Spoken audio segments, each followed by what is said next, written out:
اللهم صل على محمد وآل محمد. اعوذ باللہ من الشیطان اللعین الرجیم. بسم اللہ الرحمن الرحیم. رب اشرح لی صدری ویسر لی امری واحلل عقدۃ من لسانی یفقہوا قولی. اللہم صل علی فاطمۃ و ابیہا و بالہا و بنیہا وسر المستودع فیہا بعدد ما احاط بہ علمک. کل نفس ذائقۃ الموت. ہر نفس کے لیے موت کا ایک ذائقہ ہے. موت کیا ہے؟ در حقیقت موت کے لیے جو ہمارے پاس ایک لفظ جسے ہم استعمال کرتے ہیں انتقال کا، اس سے بہتر لفظ نہیں ہے. موت در حقیقت انتقال ہے. ایک افق سے غروب ہو کر دوسرے افق پر طلوع ہو جانے کا نام موت ہے.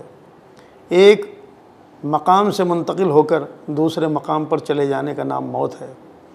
آخرت کے اندر داخل ہونے کے دروازے کا نام موت ہے. اللہ تبارک و تعالیٰ کی نشانیوں کو دیکھنے کا نام موت ہے. ہر قسم کے حجابات کے ہٹ جانے کا نام موت ہے. اپنے اعزاء اقربا جو اس دنیا سے گزر چکے ہیں ان سے ملاقات کا نام موت ہے. انسان ان ہستیوں سے جن سے ساری زندگی محبت کا دم بھرتا ہے ان سے ملاقات کا، ان کی زیارت کا نام موت ہے.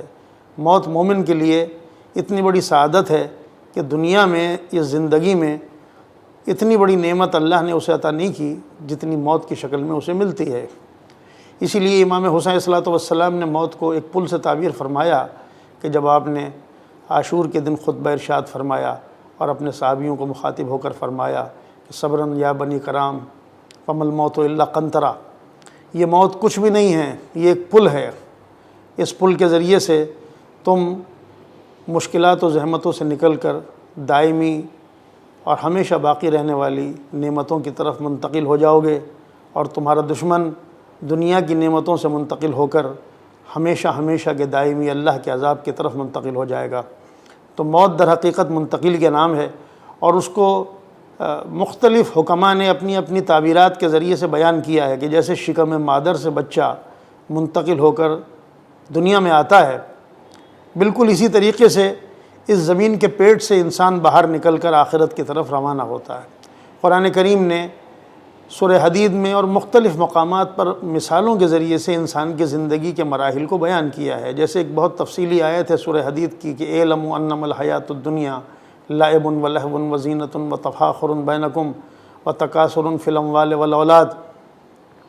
جان لو کہ یہ دنیا کی زندگی کچھ بھی نہیں ہے، لعب و لہو ہے، زینت و تفاخر ہے، اور کثرت مال اور کثرت اولاد کی خواہش کا نام دنیا کی زندگی ہے. کمثل غیث اعجب الکفار نباتا ثم یہیج فتراه مصفرا ثم یکون حطاما. اس کی مثال ایسی ہے کہ جب زراعت زمین سے پیدا ہوتی ہے تو کسان خوش ہو جاتا ہے، اس کے بعد وہ زراعت خشک ہوتی ہے، پیلی ہو جاتی ہے، اور اس کے بعد ریزہ ریزہ ہو جاتی ہے. یہی انسان کی کیفیت ہے کہ انسان جب کسی کے ہاں اولاد پیدا ہوتی ہے تو خوشی منائی جاتی ہے، پھر وہ اولاد بلند ہوتی ہے، جوان ہوتی ہے، دنیا کی دوڑ میں مقابلہ کر کے کامیابیاں حاصل کرتی ہے، گھر اور پورا خاندان خوشیاں مناتا ہے کہ کیا کامیابی حاصل کی ہیں. اس کے بعد اسی پر بڑھاپے کے کہنگی کے آثار طاری ہوتے ہیں، اور ایک دن زمین کا پیوند ہو کر وہی اولاد مٹی کے برابر مل کر مٹی ہو جاتی ہے. یہ انسان کا عروج و زوال قرآن کریم نے زراعت کے ذریعے سے بیان کیا. اخوان الصفا میں ایک مثال دی ہے کہ جیسے ایک کسان ہے، وہ مختلف پھلوں کو اتارتا ہے، درخت کے باغ کے پھلوں کو اتارتا ہے، اور پھلوں کی قسموں کو الگ الگ ڈھیریاں بنا کے رکھ لیتا ہے کہ یہ اس کوالٹی کا پھل ہے، اس کو آگے بھیجا جائے گا، یہ اس کوالٹی کا پھل ہے، اس کو یہاں رکھا جائے گا. اور پتوں کو جمع کرتا ہے مویشیوں کا چارہ بنانے کے لیے، جھاڑ جھنکاڑ کو جمع کرتا ہے جلانے کے لیے. جب انسانوں کی فصلوں کو فرشتے اتارتے ہیں تو ان کے نفوس کو دیکھتے ہیں. جو نفس اس قسم کے ہوتے ہیں کہ اپنی زندگی میں ہی ایسا کام کر لیا ہوتا ہے کہ مکمل طور پر منقلب ہو کر عقل میں بدل گئے ہوتے ہیں، فرشتے ان کو اللہ کی بارگاہ میں پیش کرنے کے لیے رکھ لیتے ہیں. اور جو نفوس اس قسم کے ہوتے ہیں کہ جنہوں نے اپنے اندر تبدیلی پیدا کی ہوتی ہے، تو ان کو ان جنت کے ان 8 درجوں کے اعتبار سے تقسیم کرتے ہیں کہ کون سا نفس کس جنت میں جانے کا استحقاق رکھتا ہے. اس کے بعد اگر کوئی انسان ایسا تھا کہ جس نے اپنے نفس میں وہ کیفیت پیدا نہیں کی کہ جنت کے کسی مرتبے کا حامل بن سکتا تو یہ فرشتے جھاڑ جھنکاڑ کی طرح ان نفوس کو جہنم کی آگ میں جھونک دیتے ہیں۔ اس لیے موت مومن کے لیے اس سے بڑا کوئی اجر کا اور جزا کا سامان نہیں ہے، اس سے بڑی کوئی نعمت کا سامان نہیں ہے کہ ایک مومن پر موت وارد ہو کہ جو کچھ اس نے دنیا میں انجام دیا ہے اس کی جزا وہ پا لے۔ اس کو مثال سے اور اچھے طریقے سے سمجھا جا سکتا ہے کہ اگر رحم مادر میں بچے کو شعور دے کر اس سے یہ کہا جائے کہ ایک بہت وسیع دنیا تیری منتظر ہے، اور اس بچے کو اس دنیا کے بارے میں بتانے کی کوشش کی جائے کہ وہاں مختلف قسم کے پھل پائے جاتے ہیں، مختلف قسم کے مشروبات مہیا ہوتے ہیں، تو بچے کی سمجھ میں کچھ نہیں آئے گا۔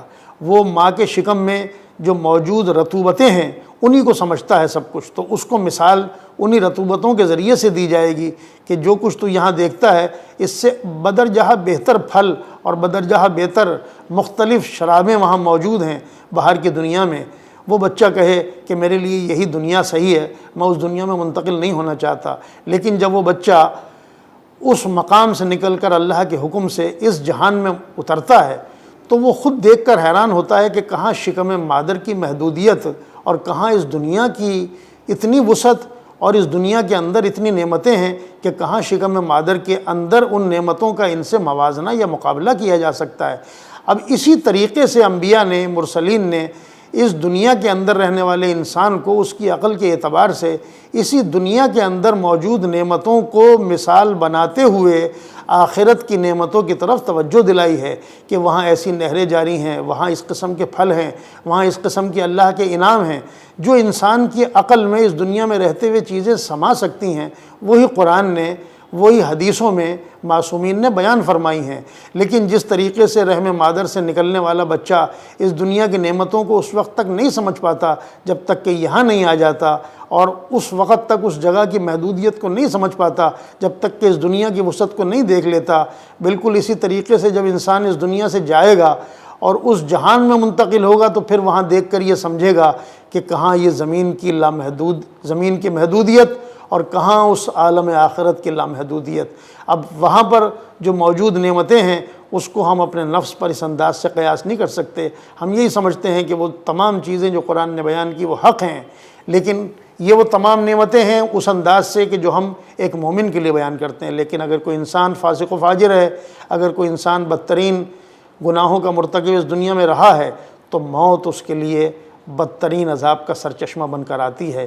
اس لیے دونوں روایتیں موجود ہیں کہ موت مومن کے لیے ایسے ہے جیسے اسے بہت ہی اچھی خوشبو سنگھا دی جائے، اور منافق و مشرک کے لیے ایسی ہے جیسے ایک ململ کے کپڑے کو جھاڑیوں پر ڈال کر اس کے کونے سے کھینچا جائے اور اس کپڑے کا تار تار الگ ہو جائے۔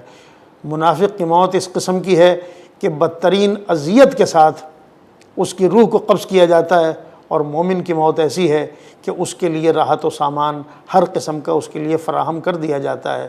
اس لیے جیسا انسان ہے ویسی اس کی موت ہے۔ قرآن کریم نے مومن کی موت، مشرک کی موت، منافق کی موت، ہر قسم کی اموات کا تذکرہ کیا ہے۔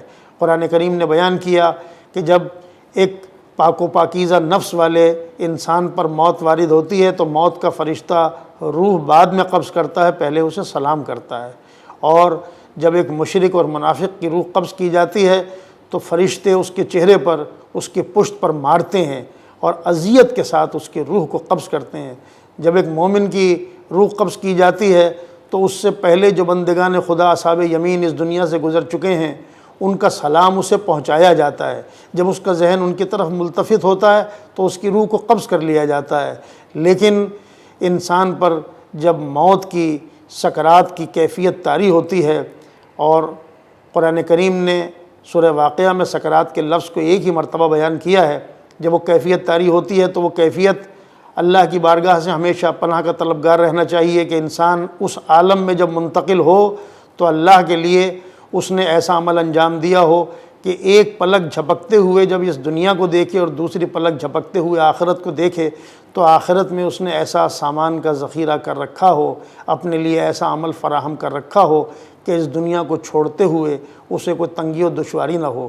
برزخ کی کیفیات میں اس دنیا سے اس دنیا کی طرف منتقل ہوتے ہوئے شدت اسی وقت ہوتی ہے کہ جب انسان نے آخرت کے لیے عمل انجام نہیں دیا ہوتا، اور وہ کوشش یہ کرتا ہے کہ کوئی تعویذ، کوئی دعا، کوئی دوائی، کوئی طاقت ایسی مل جائے کہ اسے موت سے روک سکے۔ اس لیے پروردگار کی بارگاہ میں دعا کرتے ہیں کہ جس انداز سے پروردگار تو ہمیں زندگی دے، ایمان پر ہمارا خاتمہ ہو، اور محمد و آل محمد کی وسیلہ اور ان کی شفاعت وقت موت ہمیں عطا ہو۔ ربنا تقبل منا انک انت السمیع العلیم وتب علینا انک انت التواب الرحیم۔ اللهم صل على محمد وعلى